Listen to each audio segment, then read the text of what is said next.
রংপুরে নিহত কোটা আন্দোলনকারী শিক্ষার্থী আবু সাঈদের একটি ফেসবুক পোস্ট ভাইরাল হয়েছে। সোমবার সকালে তিনি ফেসবুকে ওই পোস্ট দিয়েছিলেন। এর একদিন পরই নিহত হন আবু সাঈদ। তিনি বেগম রোকেয়া বিশ্ববিদ্যালয়ের ইংরেজি বিভাগের ১২তম ব্যাচের শিক্ষার্থী ছিলেন। ফেসবুক স্ট্যাটাসে আবু সাঈদ লেখেন, যদি আজ শহীদ হই তবে আমার নিথর দেহটা রাজপথে ফেলে রাখবেন। ছাত্র সমাজ যখন বিজয় মিছিল নিয়ে রুমে ফিরবে তখন আমাকেও বিজয়ী ঘোষণা করে দাফন করবেন। একজন পরাজিতের লাশ কখনো তার বাবা মা গ্রহণ করে না। ফেসবুকে আবেগঘন এমন স্ট্যাটাস দেওয়ার একদিন পরেই নিহত হয়েছেন আবু সাঈদ। আবু সাঈদের নিহত হওয়ার খবরটি নিশ্চিত করেছেন রংপুর মেট্রোপলিটন পুলিশ আরএমপির অতিরিক্ত কমিশনার উত্তম কুমার পাল। তিনি বলেন, উভয় পক্ষের সংঘর্ষে একজন নিহত হয়েছেন, তবে নিহত শিক্ষার্থী কোন পক্ষের ছিলেন তা নিশ্চিত করা যায়নি।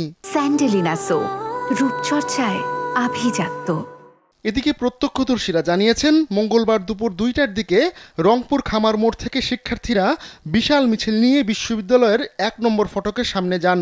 সেখানে বিভিন্ন স্লোগান দিতে থাকেন তারা। এক পর্যায়ে শিক্ষার্থীরা ক্যাম্পাসে ঢোকার চেষ্টা করলে পুলিশ বাধা দেয়। এতে এই দুই পক্ষের মধ্যে সংঘর্ষ বেঁধে যায়। পুলিশ এ সময় প্রায় ২০০ রাউন্ড রাবার বুলেট ও টিয়ার শেল ছোড়ে। এক পর্যায়ে টিয়ার শেল লাগে আবু সাঈদের শরীরে, পরে তার মৃত্যু হয়।